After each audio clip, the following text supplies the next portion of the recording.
Nope, we're good. Okay. I'm going to go off a little bit of notes. I revised the slide. This is the third time we've done this, and the amount of scams that have gone on in the last 3 years is, even locally, is still crazy. We get probably 2 or 3 a day, but I'm Jason Bathon. Go ahead and go to the next slide. I'll tell you more about us at the end, actually. I'm going to wait till the end of this one. So a quick show of hands. Who here thinks they're going to be the victim of a cybersecurity attack? Anybody? I was. You were already. Oh, yeah. Oh, that's right. Because of the Facebook, yeah. You guys don't think that you're going to be a victim? It was just random for me. One day I woke up and I couldn't get on my account. They changed everything. They bypassed the security. And I was like, what the heck? So nobody here besides Vance has thought that they're going to be the victim of a cybersecurity attack? You do? Well, when I was at CAPS, we had 2 ransomware. See, those names are on my list. But they had to do a lot Cats of had cleanup. 2. All right, next slide, please. So 60%, this is one of my favorite statistics, not favorite, but like the most drastic for me is 60% of small businesses go out of business within 6 months after a cybersecurity attack. So that's a huge amount of small businesses that just go out of business because they can't afford to continue on, or they'll go bankrupt. So this also counts going bankrupt, and maybe they reopen as something else, but they go bankrupt. 60% of small businesses go bankrupt within 6 months of a cybersecurity attack. Small businesses are the target 40% of all data breaches. So 43% of all data breaches that happen to small businesses. 88% of small business owners feel they are vulnerable to an attack, which is why it's probably more of you guys aren't raising your hands because you are very susceptible. 47% of small businesses with fewer than 50 employees have no cybersecurity budget. That's a huge no-no as well. I walk around too much. 56% of small business owners aren't worried about being hacked in the next 12 months. That's apparently most of you guys. Nearly 6% of small business owners are confident they can resolve a cybersecurity attack. You can't, or you will have a very, very, very difficult time doing so. 42% of small business owners have no cyber attack response plan. 40% of attacked small businesses lose critical data.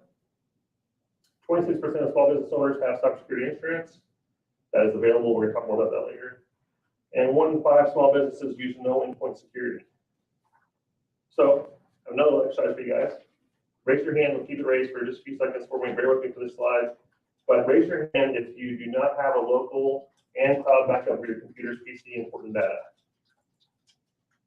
A local? Local and cloud backup. Not like the original file, but the original file plus another file plus one file. Probably most people. All right, raise your hand if you do not have endpoint protection in place on all your devices. Oh, please raise your hand. Okay, if you don't know what endpoint protection is, raise your hand.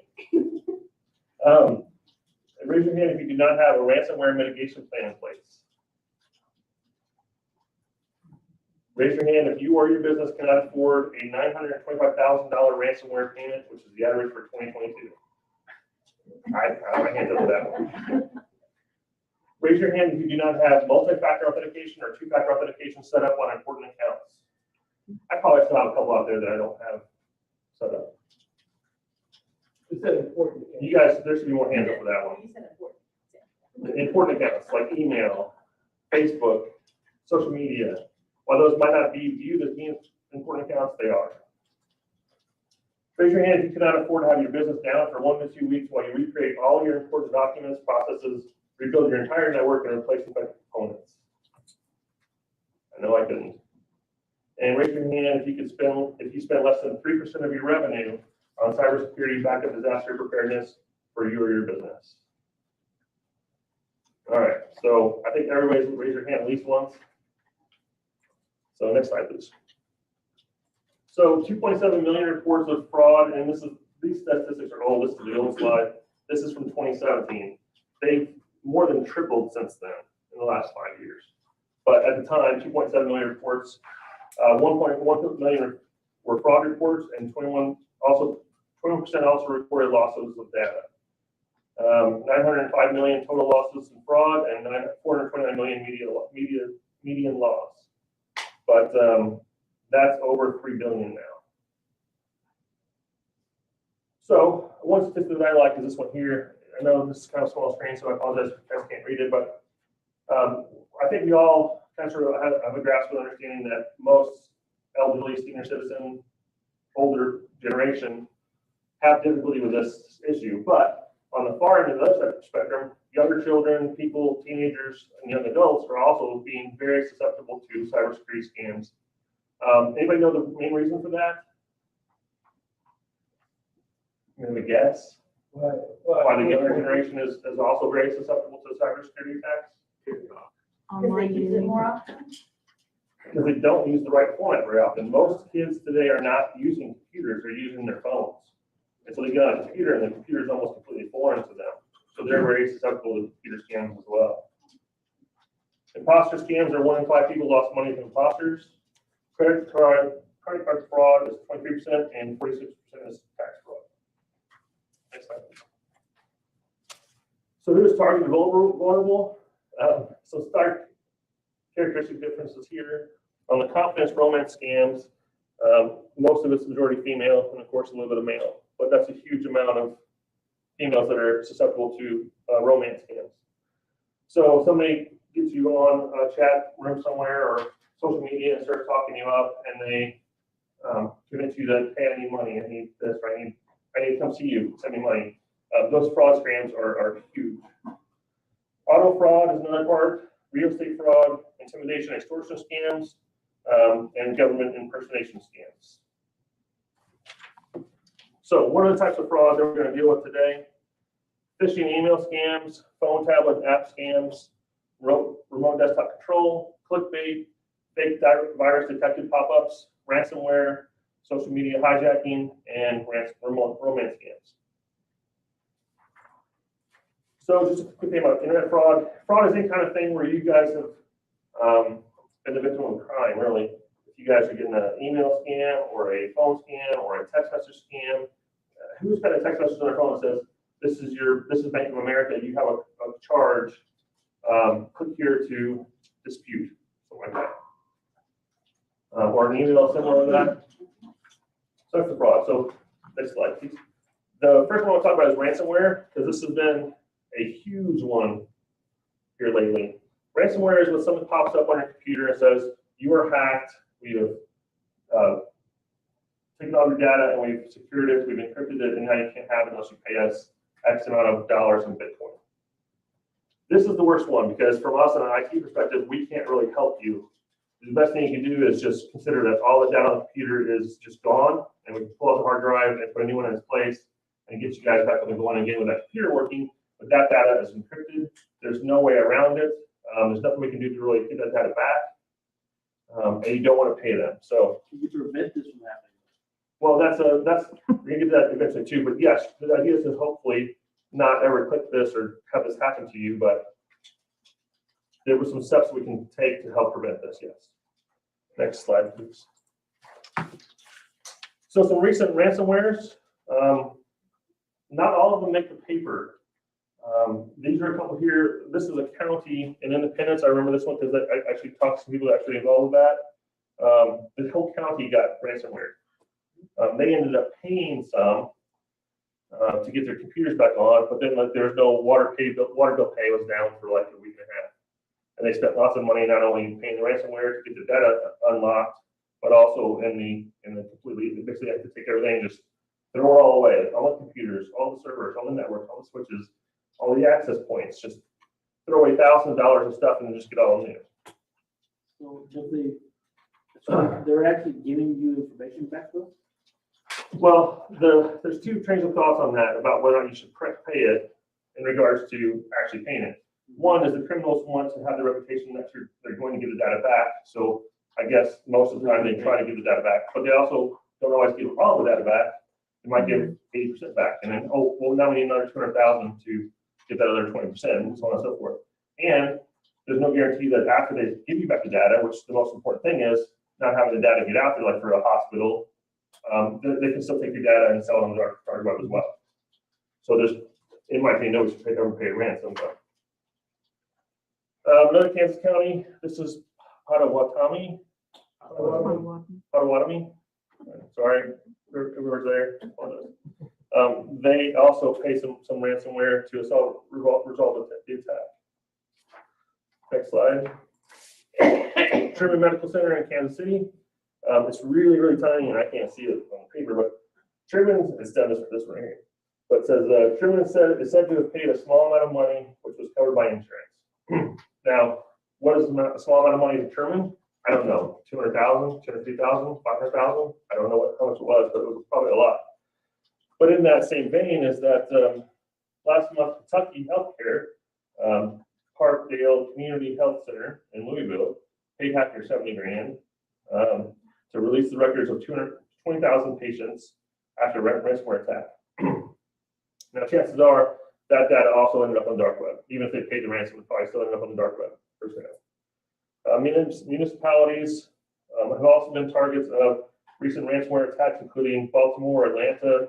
Everybody's a victim right now. Baltimore paid its attacker 76,000 in Bitcoin. The city recently proposed using 10 million in excess revenues to pay for the cost of recovery, according to the Baltimore Sun. A ransomware attack a year ago at Blue Springs Family Care in Blue Springs, Missouri, affected 45,000 patients. The medical practice did not pay the ransom and was able to regain access to its system by using backups, but that data is still out there, probably ended up in the dark web. Next slide, please. This is a big one that happened here, and I know somebody that was working at the plant when this happened. So, but this is AGCO. AGCO is one of the biggest, if not the biggest agricultural companies in the world. And they got hit for a huge ransomware. And even though they got their data back, they had all these processes in place. And we talked about, yes, there's things you can do to mitigate that. But even with all those processes in place, Tim, the toolman employee, goes and clicks on an email link and then lets somebody in. And then once they get in, they lock up the accounts, then it still doesn't matter how much stuff's in place. If somebody does the wrong thing, you can still be very, very vulnerable to an attack. But some things I wanted to note on this, again, I apologize because it's very tiny print. This started on May 5th, and it wasn't until May 16th that they even started getting back up and running. So there's 11 days there where you have a multi-billion-dollar company that's down. So how much money is like, for myself, for instance, if I'm down for 11 days, maybe that's $400,000 that I'm going to be losing for 11 days worth of time, not to mention how much I'm going to have to spend to get back up and running again. So some of the places that have been hit recently with Colonial Pipeline, JBS, which is a food company. You guys hear about the big ones, but you guys rarely hear about Martha's machine shop that's down the street. You rarely hear about those little ones. Before we go on the next slide, the last one that isn't on here because I could not find any information because they've been very good about keeping it out of the public, is that our local Kubota Great Plains was hit in February, but there's not a single news article about it. So I don't know if they paid any ransom, but I know they were down for about 2 weeks. But they've done a really good job of scrubbing the internet, so I cannot find anything. All right, next slide. Phishing email scams. This is probably the biggest one for corporates. Like how you guys, not necessarily us as small business owners, but like McDonald's, JBS, some of these bigger companies. It only takes one employee to go in here and click the wrong link on an email and let somebody into your system. And if that happens, you're only as good as your weakest link. Then hopefully there are other steps in place to help recognize that there's been an infiltration and they weren't on there for months before, like just planning to do a ransomware attack, and you can mitigate that. But that said, emails have gotten very, very good about looking legitimate. Amazon's a huge one. I get Amazon ones all the time, and I have to say myself, wait, I do buy a lot of stuff on Amazon, like a lot, but I don't want to spend $1,500 on something. Like Amazon comes up and says, "Hey, you've got this charge for $1,500. This is incorrect. Click here." All those are scams. So is it just clicking, or is it filling out like information on it, or is it just clicking the link? If you click, there can be malicious software put in at that instance. So it's not just filling out the link or the next page, just clicking to let something know. I've always wondered, is it just click? Yeah, it depends on the email. So I know I'm clicking. Because it's sometimes, you're right, it says Amazon.com, you're like, is that? Yeah, I don't remember charging $1,500 for something. And I know I buy a lot from there, but still, I would remember that. But they have it all the time. PayPal's another one. Anything that you guys do, if you get a text that says you're from Bank of America or you're from Citibank, whatever, all those are fake. Just go back to the source. Like call your local bank, call your local provider. Don't click on stuff. Don't call stuff. We get a lot of bogus invoice, pay this invoice. And then Yeah. they get forwarded to me and I'm like, no. There was somebody that was making like maybe like $600,000 Not sending bogus invoices to Google, and Google would just pay them because they just weren't paying attention, thought they were legitimate. But he made like 600. They eventually caught the person, but anyway. So keep an eye on stuff. Most emails, most calls, most pop-ups are designed to get you off your center of comfort, make you feel scared, make you feel anxious, and get you to react. Like click this, call this number, and your job is to breathe, take a step back, realize that this is probably not correct, and try to mitigate any chances of you guys getting on there. Then if you take a step back and you start looking at the actual email itself, you'll notice like there's a lot of different grammar issues. There's a lot of different, like maybe it says PayPal with 2 L's. There's all kinds of things you guys can look at these kind of emails or these links or these websites that you guys can tell this isn't legitimate. So take a minute, like, oh, I feel anxious, I gotta click this real quick. Just take a breath and just step back for just a moment, look at the email, look at the addresses, look at the connotations, and then realize this is probably not real, and just send it to spam. On that note, don't send things, don't click on unsubscribe codes. Clicking on unsubscribe does the same thing as clicking on click here. It's a link that allows them to install software. So just send this to spam. Don't click on unsubscribe. That's the same thing. All right, next slide. This is a website, Amazon with 2 M's, just another one as an example of, but they've gotten from here on, it looks great. It looks like exactly like my account email. It looks like a normal Amazon site. So then, pay attention, you're going to the right correct ones. On this note, the ad people have gotten really good about getting their ad to pop up way above what you're really looking for. So Vance goes to like 2016 Dodge Charger, how to rebuild an engine, and he goes to this and he sees all these links that say, click here for the forums, click here for notes. But they put ads up at the top now that look legitimate, and those ads go down to a slide down that looks like that one, mimics it, and then you click on it for your information that goes to them as well. So be careful on clicking on any of the search engine stuff that says ads. All right, next one, some data breach stuff. Most of these, again, are very local. There's a lawsuit filed because of that breach. I forget which hospital it was, but one of the former Kansas governors sued Anthem Insurance because of that breach. This one's St. Francis Ministries. This one's Goodwill. This one's Mallory Clinic. This one's Salina Family Healthcare. These are all local. These are all local companies. So the ones that make the news are probably 15–20%. There's another 80% or so out there that don't even make the news. All right. But all these are hit for different ransomwares. I'm sorry. When this is a notice of data breach, if you pay for data breach insurance or cybersecurity insurance, that's the company to come in and send an email out to all of your customers saying, hey, you've had a data breach. Anybody had an email from some company that says, hey, you've had a data breach? I had the Yahoo one. I think I had the Google one. Lauren had the Mallory Clinic one. So those companies, that's expensive. I don't know if you guys are aware of that, but sending out all the information to all of your clients and telling them, hey, here was what happened. It damages your reputation. They've got to pay for the service to guard your identity for a year. All that stuff's very expensive. And Equifax was a big one. Yeah. Yep. If you ever had applied for a loan or had one, more than likely you Your dad is probably out there. Phone scams. My father, shortly after getting Social Security, gets a phone call that says, "Hey, this is somebody in Texas. You've got an outstanding warrant. We're gonna take away your Social Security." It was probably 6 months after he just got on Social Security, so this is very new for him. He's not like a super tech savvy person, so he gets a call says, hey, I'm from Social Security, you got an outstanding warrant down in Texas for an outstanding speeding ticket.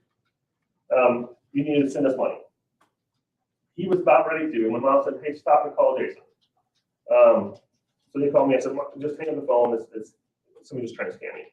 But these happen all the time, Social Security, IRS, police, these happen all the time.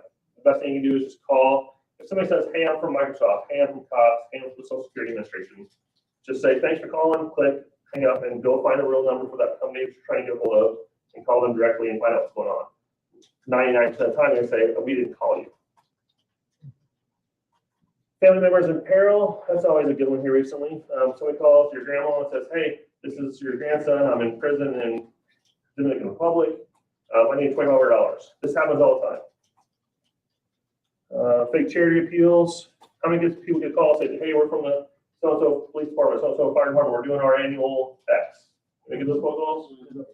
Has anybody ever donated to those people? Have you called them, did you donate then, or did you call them back and say, I'll make sure you're actually a person? So that's always, I'll always verify who you're talking to. I always ask them to admit them somehow. Yeah. Insurance, healthcare, and debt scams, website password requests, fake customer requests, and other urgent requests. Basically, if anything comes across you and says, do something right now, that's the moment you guys should try to take a step back and take a breath and figure out what's going on. Next slide, please. I'm just mentioning remote desktop as a separate issue because anytime, let's say you go past the point where somebody pops up and says, call this number, you've got viruses, call this number to get support. If you call that number, they're going to say, go to this website, type this address in, it's going to allow them to have remote access. As soon as they get on remote access, your computer is just being used, being contaminated, and not use it until you get it fixed. Hopefully they don't ransomware your whole hard drive and encrypt it. So next slide.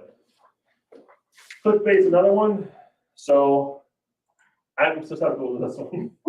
I like see what your friends from high school click here, see what so-and-so is doing, see who's looking at your Facebook profile, who's seen that one? I've had that one.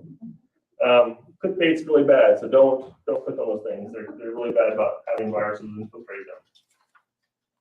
The next one's the biggest one that I deal with on a daily basis. We probably get 2 to 3 people coming in a week saying, I got scammed. I have to pop up, I called the number, I left it on my computer. We get it all the time. And I cannot do enough to try and help people not have this happen to them, but it just happens all the time. And they've gotten very good here too. There's a few things that have gotten really good. Microsoft, McAfee, Norton, Defender, which is Microsoft's virus program. When those pop up, they look legitimate. And you, from Adam, might not know that this isn't actually the real Defender. This is a pop-up for a virus company that is mimicking Defender or Norton or McAfee. So you feel like you've done enough. You feel like, hey, I've got McAfee antivirus on here. I know I'm doing what I can to try to help my computer. But McAfee popped up and said, I've got viruses. Click here to scan. Well, as soon as you click that button, and something happens, either it lets it on your computer, or it comes up with another pop-up that says, hey, call this number because you've got viruses, we're going to help you through it. We get this all the time. So the best thing you can do when this happens is just shut your computer off. If it's plugged into the internet directly, unplug it from the internet, restart it, see if it's still there. If it is, then shut it down, bring your computer into a local IT shop to get it clean. But like I said, we have a lady that just came in today. She all of her company files, her QuickBooks files, they've got all of it. I'm not trying to tell her, like, look, you've been a victim of a crime, you're just a victim. It's like any kind of identity theft at all, it's not your fault. Don't feel like you've done something wrong. It happens to the best of everybody. All right, next slide.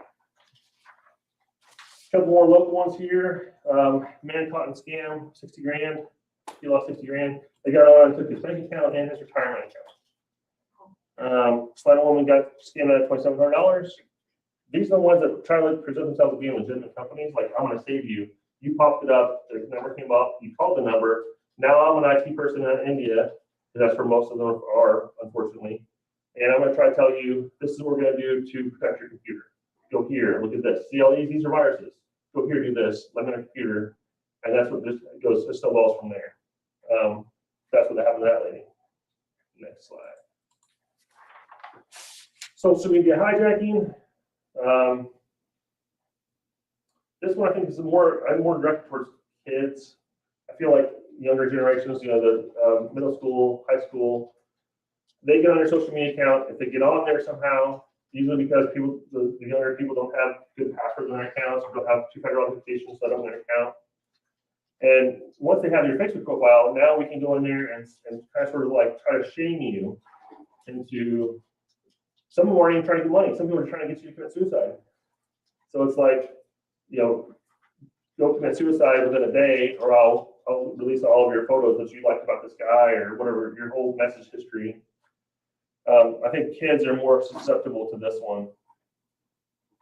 Somebody hijacked my Facebook profile. I'm just going to start on Facebook, but sometimes it's hard because all of my businesses, I have like 5 different things that are on there, plus a couple of veteran sites that I'm part of. All those will be gone as well, so it'll be difficult, but I wouldn't, kill myself because of it. I might pay some money. No, I wouldn't. All right, so be careful with this one for your kids, for your grandkids, for your nieces, nephews, whoever. 1, try to get them to have a strong password. 2, try to get them to have multi-factor authentication on their accounts. And you guys might not think social media are important accounts, but they are, because if Mark's Facebook gets hijacked, that might not affect him. But every single friend that he has on there is now also going to get a message that says, "Hey, this is Mark sending money. Hey, this is Mark, add me as a friend," whatever. So it's not just you have to worry about. How do you do that? Send me money. Yeah. But yeah, this is a big one. You guys should consider social media accounts as important accounts. Next slide. SMS cell, tablet, text, apps, any of those kind of things. What they do is they play the numbers. If you want to send you a text and send you a text, but at one point in time, you're going to have an account that they're talking about. You're going to have a Bank of America account. You're going to have a Wells Fargo account. Now, most times you're going to see that and you're going to be like, "Hey, well, I have an account, so it's no big deal." But occasionally, they're going to nail you, and they're going to send you a message of an account you have, and you've got to realize, okay, that doesn't seem right. So don't click on it. Your account is limited. Please follow the following link to secure your personal information. Click here. So just stop, call Bank of America on the number you realize is an actual number, and find out what's going on. So a few more examples real quick. These are just text ones. A local person had a message from Cox that said they had viruses on their network, and the person went on the computer, so I had to clean all 4 computers, replace all 4 hard drives, and it took like 5 hours to clean up their system. So that one's kind of a small one because they were a small business, but it gets a lot worse from there. Another resident cost $1,100 plus IT time to remove viruses and clean a computer. Took 3 hours. This is what they paid the fake IT company prior to me even getting there. They actually had an $800 charge and then a $300 charge. So that's one company that he was actually a vision impaired person, and they don't care. They don't care who they're scamming. Next one is a couple from Slide. This is the biggest one I had when I did this speech last time, which is probably almost 2 years ago now. They got taken for 11 grand. Somebody called them and says, "Hey, we're on your computer. We see that you have $20,000 in pornography charges on your Cabela's card." This person actually did have a Cabela's card, so he was very worried. They went out and started going around and getting $11,000 worth of gift cards before somebody at Target finally said, "Hey, you're getting scammed on the phone." They kept calling him back, so he actually disconnected his line completely. The next day, they spoofed his number to call his wife, and she only answered because it came up as his number. And she's like, "Hey, what's going on?" And they're like, "Hey, we've got this really good card for you guys." So they are relentless. Once they have you as a target, once they have you as a victim, they will continue going. But yeah, eventually, one, the Target person told them to stop because they had gone back to Target for more gift cards. And 2, they're like, "Look, we don't have any more money to give you. This is all of our savings, whatever." So this one happened a couple years ago. All right, so there's 2 programs I want to talk about. One is this one right here. Sorry, it's cut off. This program was designed not for nefarious means. The purpose of this program was that you can go buy this program. It will search through your computer hard drives, and it will look for any kind of information that should be locked down and encrypted, like birth dates, social security numbers, passwords, credit card numbers, addresses. It looks for all that stuff and it locks it. But if somebody gets on your computer and installs this program and they lock it and then they send a key to themselves, all of your data is now locked up and gone, and they have all of it. So this program was designed for good intentions, but the scammers out there are using it for nefarious means. With that, so in 2000, in Windows 10, when it came out, Windows 10 came out with Bitdefender, BitLocker encryption. When it came out with that, it was designed for good intentions. You as a consumer could go on here and turn on your BitLocker encryption. That way, if somebody stole your computer, they couldn't get anything out of the hard drive, because this computer right here that we've got is, if you lose that, I can pull the hard drive out of it, even if it's password protected, and I can pull the hard drive out and get the data off there. Unless you use this BitLocker encryption, which allows it to be encrypted, the whole hard drive is encrypted, and I cannot access it at all. But again, has anybody ever turned that on your computer? So Steve's the only one that's actually used that. 99% of people out there are not going to use this program. But if somebody gets on your computer, they can turn it on. They'll keep it's like this huge key. It's probably a 26-digit key. If they have that, then that's why they do the ransomware thing, and you'll never get your data back. So again, another program that's created for good intentions is being used for malicious intent. Next slide. Local resident 74 was scammed out of $19,000. This is a Craigslist scam. They thought they were buying a Winnebago and got scammed out of $19,000 because they wired it to the person.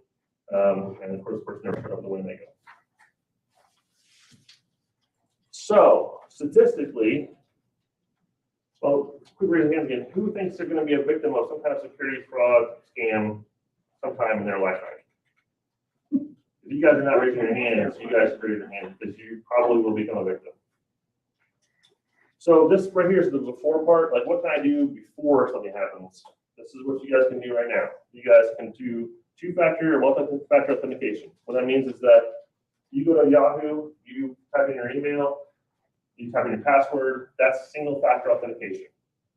On top of that, you can turn on two-factor authentication, which means that on top of the password you just put in, they're also going to send you a text message, or you have what they call an authenticator with a code that changes every 60 seconds. And you can put that on. Two-factor authentication and multi-factor authentication is the number one thing you can do to protect your accounts. This stops like 98% of the things that could possibly happen to you. So your Google accounts, your Yahoo accounts, all of your email accounts, all of your bank accounts, all of your important accounts, social media, everything. Turn on two-factor authentication, multi-factor authentication. It's very important that that's on. And yes, is it more of a hassle? Yes. I have a client that I won't specify who, but they should definitely have not only two-factor authentication on, but also very difficult passwords. But they have the same password for almost all of their accounts. They won't change them. We actually made them sign a waiver stating that they didn't want to have the change of password every 6 months thing going on. Just keep the same password, non-stop. So we weren't going to be responsible if something happened, so we made them sign a waiver because of it, but that's how bad things can get. So that's the number one thing you can do. Two-factor authentication, multi-factor authentication.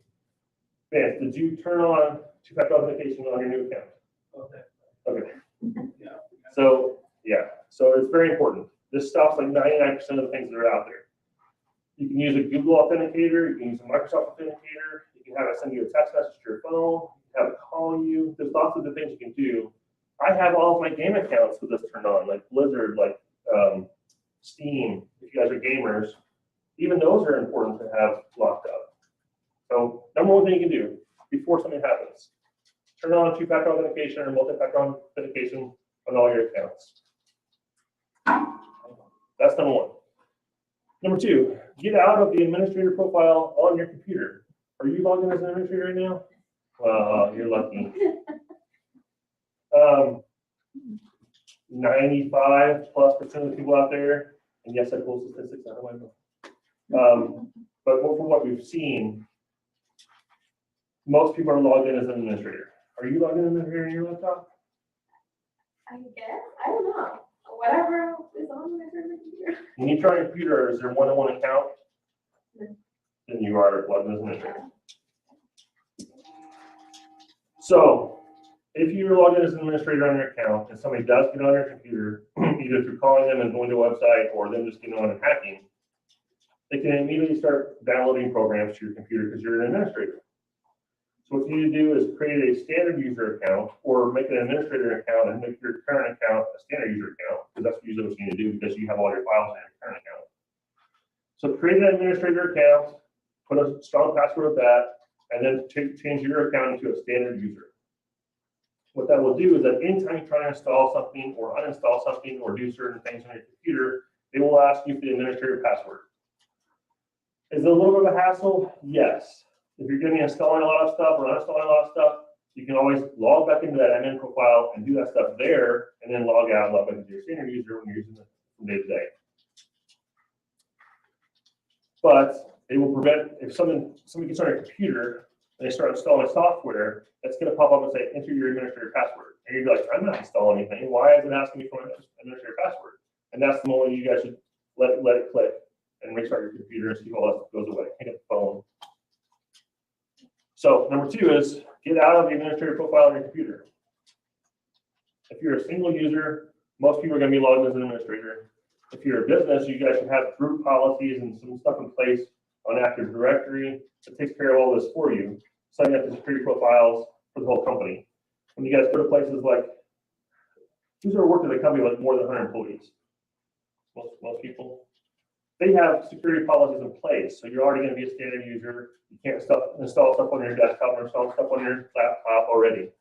That's what you get into group policies. But if you're a standard user, if you guys go to your aunt's house, your uncle's house, try to install Chrome, try to install Firefox. If it lets you without asking for a password, help them out. Put in an administrator password for them and make their profile a standard user. If you guys ever want to know how to do this, just call me or come by the store and I'll tell you. Or I can send you a link. Do not click on pop-ups or strange email links. It sounds so like, I'm not going to do that, I don't do that. But I see it every day. I mean, I see people all the time. There hasn't been a week since we started doing this that I haven't had at least one person come in and has been scammed. So people are doing it. Nobody wants to admit that they're doing it, but it's happening. So I don't know how else I can say. Don't click on pop-ups. Just restart your computer. See if whatever popped up goes away. If it does, you're probably fine. If it comes back, then call us. Emails, unless you know specifically that's coming from a person that you know and trust, and even then I still be kind of cautious, because if my wife's email account gets hacked and the strange email comes to me and says, hey, I'm in the hospital, click here to whatever. I still have to be a little bit cautious, like, that doesn't seem right. So I'm just going to call her, or I'm just going to text her and see what's going on. So even from people that you trust, I'd still be a little bit cautious on emails. So can you tell your story with your mom quick? Are we sure she meant? My mom is notorious for clicking links and all the pop-ups and the clickbait things, and she doesn't think anything about it. She's the worst. She's the best. I love her. She's the worst. She's a member of a small church there, and in the choir, very active, and she goes, and it's a very small town, we all know each other, and the preacher stands up, and during morning announcements, he says, okay, everybody, if you get an email from Teresa Reed, my mom is just dying, so do not click it. It's pornography, it's all sorts of different enhancement. Like, she wanted to die, and she was like, I had no idea that something I clicked on sent an email out like that to everybody on her email list, including the preacher and everybody at church. So they had to make an announcement saying, don't open emails from Teresa. She clearly clicked stuff that gets her in trouble. Like, not that she was looking at those things, of course, but people don't know that. And then you're just stuck in that on top of everything. Yeah. Exactly. So we got on her email account. Let them know who got that email account back. We'll change the password, put on two-factor authentication. one interesting factor about that I hadn't had experience with before was that the person that got on her email account told all of her inbox emails to go to a specific folder down at the very bottom that she would never even notice or seen. So it's really weird, but she didn't think she was getting any messages. She was, they just were automatically forwarding to a different email folder. It was really weird, but It's got a folder on her. Yeah. So if I My email mom her, has said that she's not getting any emails. that might be why. double check. My mom was saying, well, I didn't get that from you. Oh. Jason remote logged in, and he was like, what's this folder that has 500 emails in it, you know, however many. She's like, Yeah. I don't know, I didn't It was get that weird. there. So then, I don't think I've seen that since, but. All right, email security, Microsoft Office 365 Business Premium. If you guys are a small business owner, Microsoft 365 Business Premium gives you email security, it gives you 1 terabyte of cloud storage, it gives you Office products like Word, PowerPoint, Excel, all that kind of stuff. It's like $25, $24 a month, but this includes some security measures in there for that kind of stuff. It is very helpful. If you guys don't have something like that in place, then you can get that. You can also buy just email security stuff specifically, like Graphis. Like there's a bunch of companies out there that will help filter emails prior than getting you, trying to prevent things from happening. So basically, if a company has graphics on, let's say they have it on 5,000 devices. If you go out there and you report one of those emails as a phishing email, now Graphis put that in the database. It says this email looks like this, has this text message in it, this kind of cool pictures, has all this in it, and then adds it to the database of stuff that it will automatically filter out so that way Megan doesn't get that email. So that's how those kind of companies work. So if you guys don't have something in place, like either Microsoft Office 365 Business Premium or some kind of email security, you guys can always add that in there too. 2 or 3 point backup. We talked about this earlier. I think most of you guys raise your hands. You guys do not have 2 additional sources for your important data. You have your initial computer, that's a laptop right there, that has your data on it initially. Now you need to have a secondary source that is either local or off-site that has that data on it as well. And you need to have a third source that has that stuff also in the cloud on a trusted provider like Google Drive, Microsoft OneDrive, something like that. So that way, if you've got that device back up to an external hard drive that's right next to the computer and your house burns down, that data is still going. If you have that third point out there where you have it also in the cloud, you still have something to fall back on as well. Most people don't have 2, like your initial data and 1 backup set up in place, let alone a third one. I recommend that you guys do all 3. Have your data on one other device locally or one other device off-site, and then also have 1 on the cloud.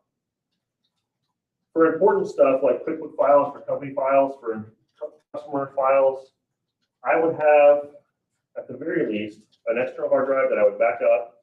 I would go put that into a fire safe or pick it offsite to a different place, and I'd have that data stored on the cloud. How secure is the cloud? It's more secure than not having your data at all. Can I say that any server is going to be hack-proof? No. Do big companies like Google and Amazon get hacked? Yes. Are those companies out there looking for your data? No. Are they looking for Exxon's data? Yes. So nothing's 100% foolproof, but it's better to have your data out there. For instance, like I did Jim's photos for when he was in Vietnam. I've done people's hard drives, recovered people's hard drives where this is the last place I have all the pictures of my grandfather before he passed away. That kind of stuff that just breaks my heart. So have at least another local backup somewhere close by or offsite, and then have a cloud source. It's better than not having it at all. So. Replace, add, gateway, firewall, network security. Show of hands, who has a router or modem that's more than 5 years old? I don't know. If you don't know, it's probably 5 years.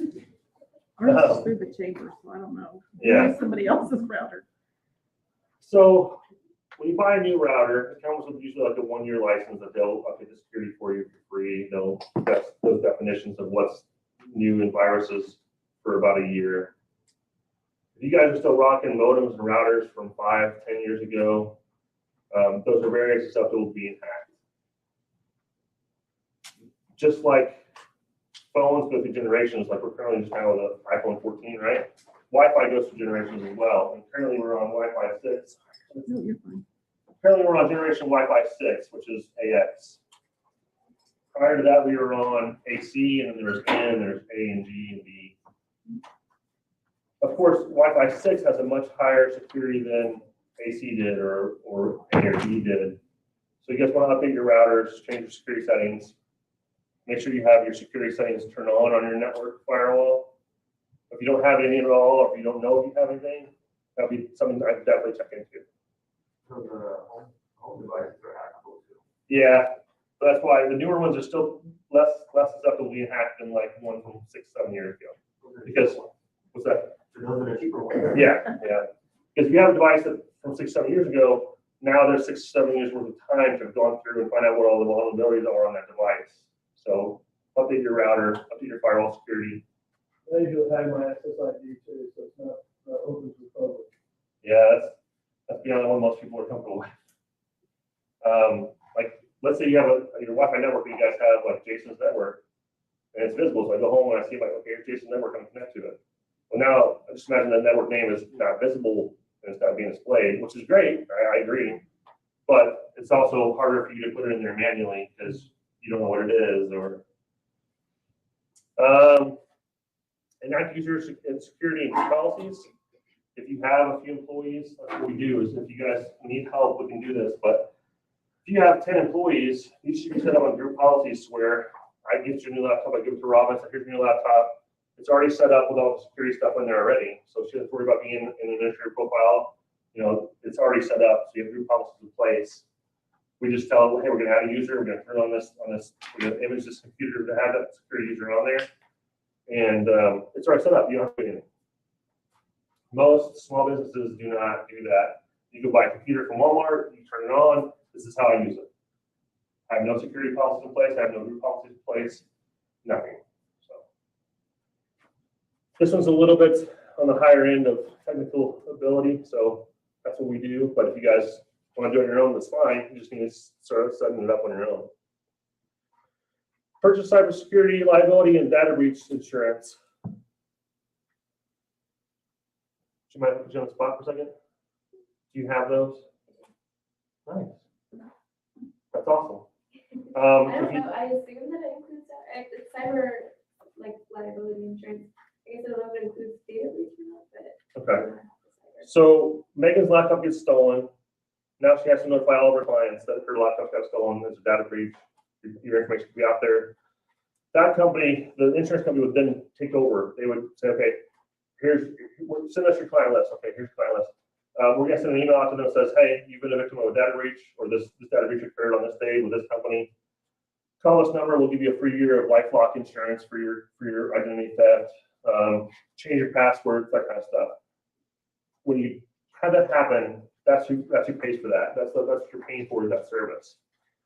So if you have a business, or even for anything you're doing, like Megan's by herself, I'm with myself and 3 employees. So it's a very small group of people that it could happen to, but I still need to let my customers know if something got breached.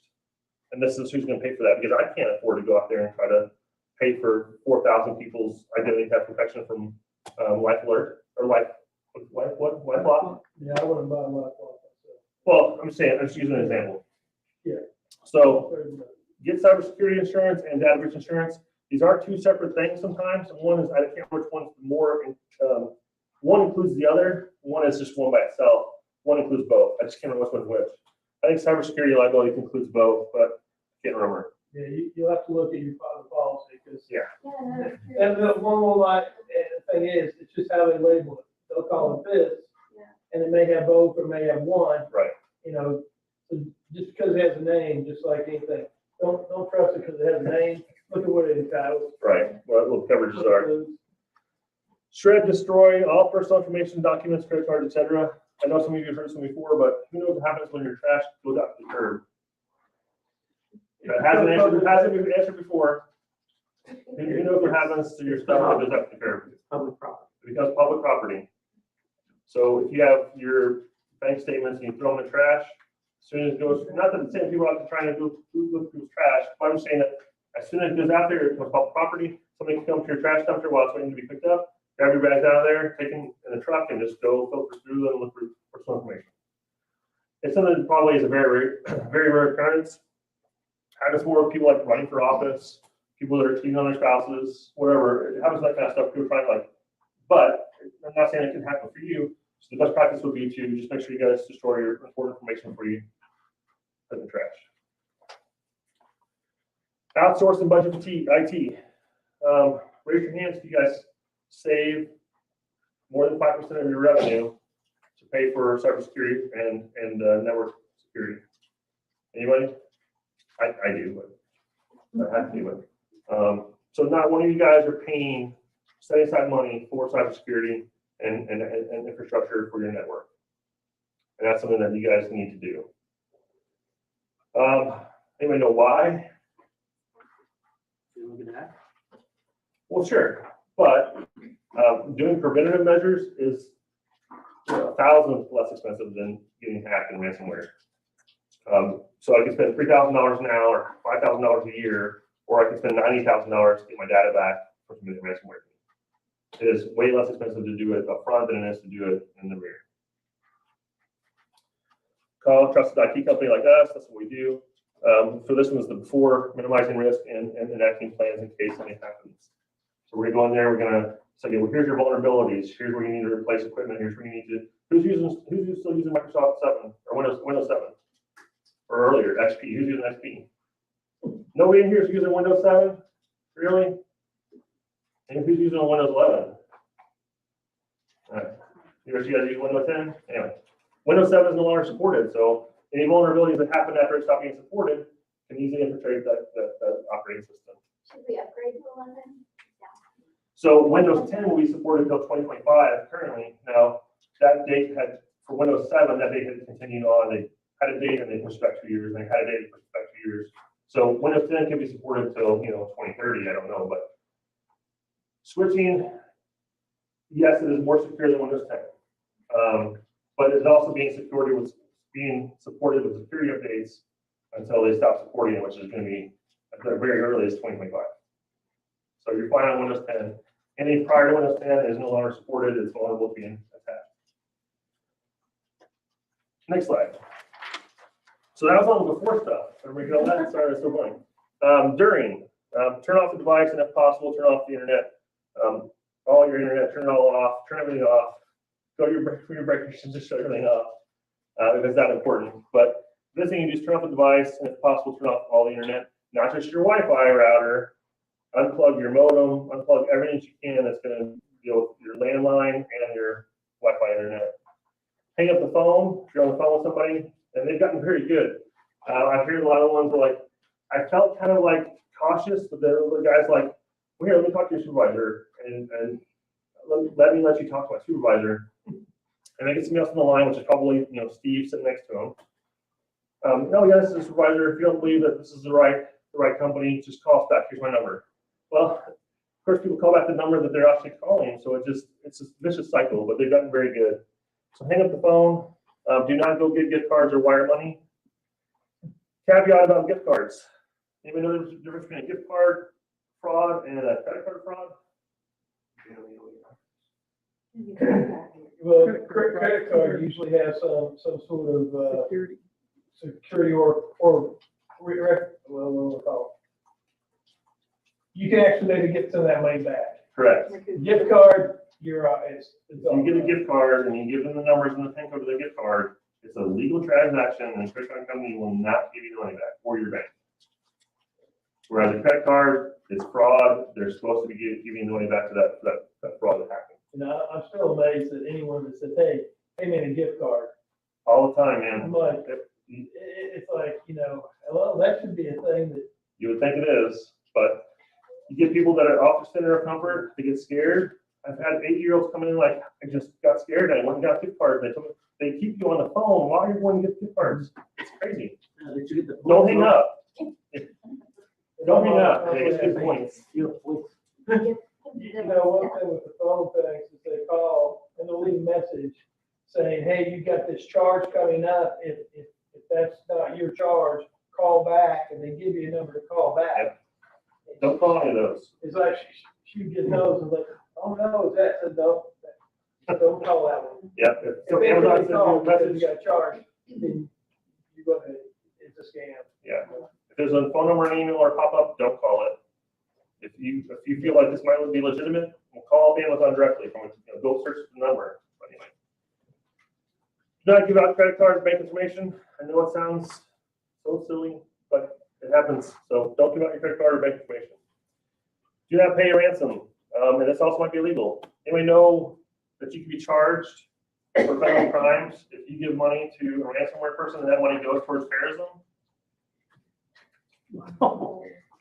You can be charged, especially if you don't tell the FBI that you gave a ransom. So everybody says don't pay the ransom. Now you might have a different opinion, and companies apparently do. So I don't understand how they get away with it. But regardless, don't pay the ransom. You'll be lucky if you get all your data back, and it's still going to probably go to the dark web anyway. So just consider whatever's on there gone, and try to recover from backup sources. Yeah, if they're already doing that, they're probably not that difficult. Yeah, yeah, correct. And most companies, while getting the data back is great, most of them just don't want the data to go on the dark web, but it's going to go out there anyway. They're going to auction it off. And here's 2 million names and email addresses and personal information. We're going to sell it for 10 cents a piece. It's going to be whatever, but that's how it gets out there. Consider yourself and your business a victim of identity theft and change all of your passwords, any account you have, especially email, notify credit bureaus, banks, credit cards, etc. Turn on two-factor authentication. Just consider everything that you've ever done on a laptop or computer, desktop, phone as being out there, and just change everything. And at that time, turn on two-factor authentication while you're doing it, because that's the time you should do it. Well, you should do it before then, but definitely after that, when it happens.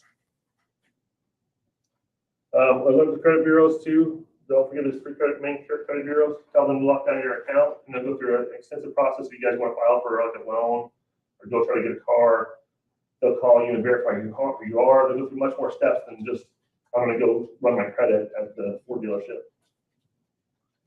File a police report, FBI report, etc.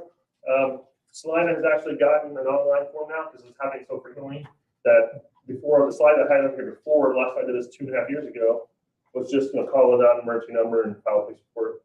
Now they've actually got a form online to fill out because it's happening so frequently. But don't just stop at the local report. Also file an FBI report either with the Kansas Bureau or the Federal Bureau. They have a few different sites that you guys can go to file at the federal level as well. Call a company and have them help you through the process of getting your data back or find out what extent they got onto your computer. If you still have viruses, if you need to replace the hard drive completely and start with a fresh copy of Windows 10, which is most often what we do because that's what we recommend doing, because you should just consider that hard drive bad. And what we'll do is pull that hard drive out. We'll scan that hard drive separately for viruses and see if there's anything on there before we even let you try to transfer any data back to the new computer. On the new computer, at least you know for sure nobody's on there, nobody's hacked this computer yet, and you can start transferring data off there from there. Next slide. If you do have a breach, this is more aligned towards companies, but also applies towards the individual. Call your cybersecurity liability insurance and file a claim and get them to start filling out the process to get you back on track. Call the police and the FBI if you have not already. Keep all devices offline until it can be rebuilt secured. On a side note, the amount of people that come in and have had liquid damage on their computers that still try to plug them in power and charge them and try to turn them back on to see if they work is astounding.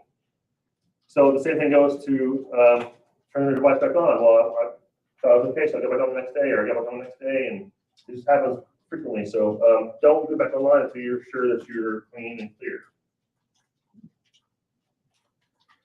Prepare the process of notifying clients of that breach, which that's that if you have cybersecurity insurance, they'll help you. If not, you're going to have to find out the process to do that on your own.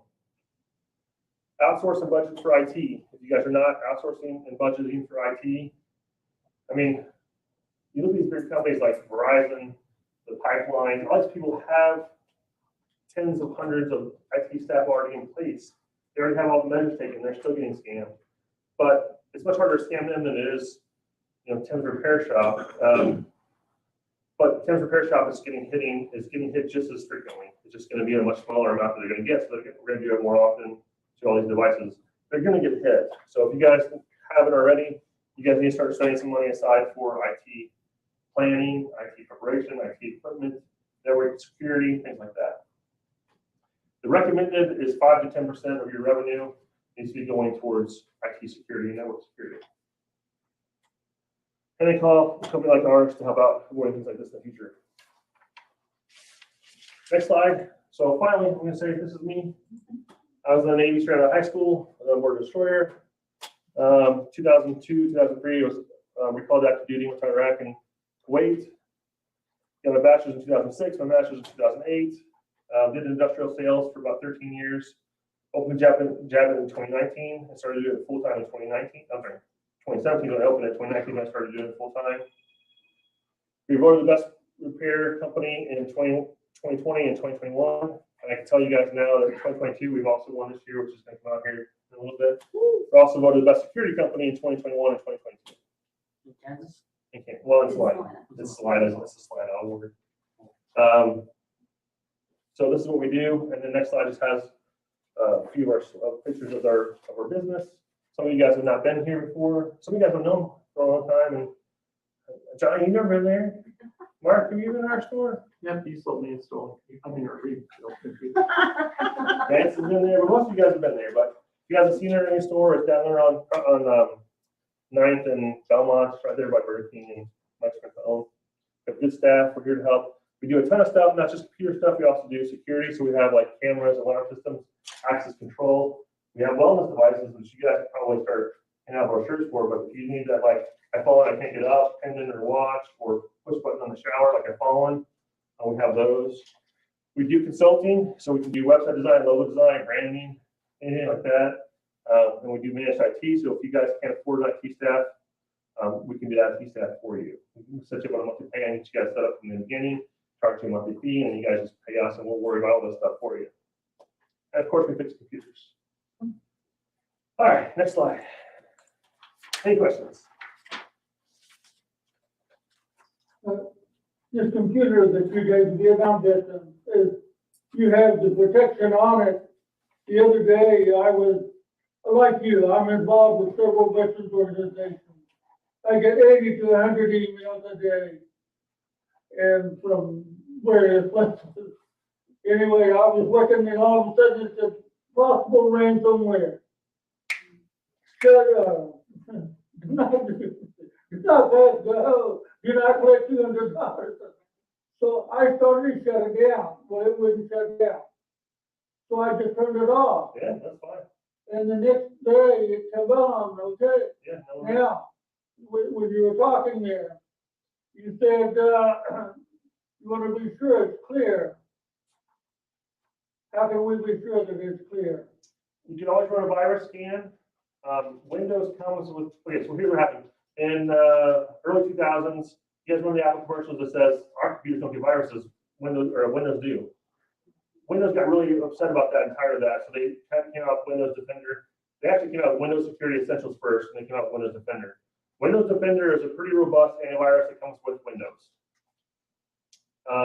If you're keeping your computer up to date and it gets new virus definitions regularly, it is very good antivirus already on your computer. You guys can use that to do a quick scan, or you can do a full scan. Quick scan is a very just overview of just certain files. A full scan goes through every file. I will say that I have had quick scans come back, no results, no threats, and then do a full scan and I've had Trojans come up. So if you're worried about something happening, do a quick scan, and then if you're still worried, do a full scan. You can download third-party antiviruses like Avast, Avira. There's just tons of third-party antiviruses out there if you guys want to. What I do, if I have a client's computer, I'll scan it with Defender, both quick scan and full scan. Then I'll download Avira, because Avira lets you do a free version first. I'll do the scan with Avira, and then I'll uninstall Avira. I won't leave Avira on there. I'll take it off after I'm done. So how can you be sure? There's no possible way to be 100% sure that there's nothing on there. But if you restart the computer and that pop-up went away, it was probably just the internet pop-up on a browser. That's not your computer that has the virus, it's the browser that's coming up with a pop-up. So you should be fine. But if you're uncomfortable, run virus scans. What other questions do you guys have? No, nobody? Is that all encompassing? You guys don't have any questions? So if you're running like a business online, how do you protect that? I tell you, we got scammed. One of our employees, it was Dalton, I'll tell you, Dalton did it. Guy calls up and says, hey, I want to buy a gaming computer. What do you guys have in stock? Dalton tells them everything we got in stock. They'll give a $1,500 MSI gaming computer. Dalton sends them an invoice online through Square. Gets all this information. Seems like a legitimate transaction. Dalton's all excited that he got this transaction. And then somebody else comes and picks up the computer. Like an Uber comes and picks up the computer. I'm like, that's weird. And Uber took that computer to UPS, and then UPS shipped it off somewhere in New York. About 3 weeks after that, I get a report from Square that says, hey, you're getting this computer in your car on this transaction. I say, look, here's what happened. We had a video of the person come picking up the computer. Here's all the information. I sent everything to them. And Square still charged us back, even though we feel that we went through all the steps we needed to. So I turned off all of our online store completely after that. So we've gotten scammed for that kind of stuff too. They paid you through Square. They paid us through Square with somebody's stolen credit card, but we didn't, we can't see the card. It's not there. But still, I mean, people buy stuff online all the time like that. Mm-hmm. So we just turn off all online sales, not doing anything people from any other area besides local. So online sales, you have a chance of being charged back. And Square, PayPal often will side with the credit card company, and they don't care about you really as an individual at all. So I'll be very cautious. You can get IDs for the person. You can say, hey, I need send me a copy of your ID that matches the credit card. But just be very careful with stuff online. Can you run a small charge like a penny and see if that? It's a valid, well, no, because it didn't balance. This charge went through. Oh. So it went through just fine. It wasn't until like 7 or 10 days later that they said, hey, you got a charge back. I'm like, Dalton's, because he's a sneakerhead. He buys and sells shoes on eBay all the time. And he says, I swear this is a legitimate transaction. They're going to pay for it. And they didn't. So we were out, like $1,000. That just gone. So we stopped no transactions like that. Unless somebody comes in the store, we know them personally. We just kind of stopped doing that. What other questions? How secure are password vaults? Password vaults. Just like anything can get hacked. Hopefully those kind of companies are realizing it's weird. Being an IT person, you think that I have the best security, and I do. We have really good security. We go through it all the time. We get complacent. I worry more about you guys' security than I do my own. Like I focus, I want to make sure you guys are protected. So I'll go to your house or your business, and I'll do everything I can to make sure you're protected. But then sometimes I might forget something, or I might on mine. So password vaults they're okay. KeyPass, like those kind of places, they're okay. Are they any better than like Google saving your password on your browser? Probably a little bit better. Are they impenetrable to attacks? No. But they would send you, they're paying for the insurance, and you'll get a notice saying, hey, my data was breached, and then that's the time you need to go change other passwords and get a different password company. Is it better using that because they give you like a nice string of passwords and they like all these characters and weird stuff? Yeah, it's better than having. Did you guys go ahead and slide that password on the side? It's probably about 6 or 7 back. These are the top 14 most used passwords. Top 15 most used passwords. These are the most used passwords in the world. So is it better than using a password like that? Definitely. So is it how much better? I don't know. But it's probably better than just not having, how many of you guys use the same password on multiple accounts? Oh, you guys, naughty, bad. So yeah, don't use any of these for sure. Yeah, I don't use any of those. Yeah, Yeah. you use the Cowboys one? No. I usually try to think of like a sentence like, my favorite pair of shoes when I was 7 were red. Something that only I would know. And sometimes I'll put grammatic spaces in there, sometimes I'll smush it all together, or, Acronym. yeah, So sometimes we just use the, yeah, I just use the first Right, letter of that exactly. sentence. Yeah. I keep all my passwords in my notes. Yeah. On my phone. Hey, we started selling password books. We have a book in the store for $30 that has account name, password, everything, put through it. Like, here's my Cox account, here's my Yahoo account. Because that's at least better than nothing. I have a notepad on my phone. I have a pad, I know on my phone, there's a lot of my own there. Yeah, I put mine on in an Excel spreadsheet that's got the double, Authenticator. password protection. use LastPass. Yeah, we use LastPass, we used KeyPass, we tried some. I switched to OnePass because it has the key, like you can't get into it on a device for the first time without like that Authenticator. 26 key. Yeah. And then also you have to do both. Any other questions? Well, thank you guys so much for the time today. There's some stickers, some brochures, some cards. If you guys want to do anything, but please come down to the store and check us out. We'd love to have you guys. So thank you for the time.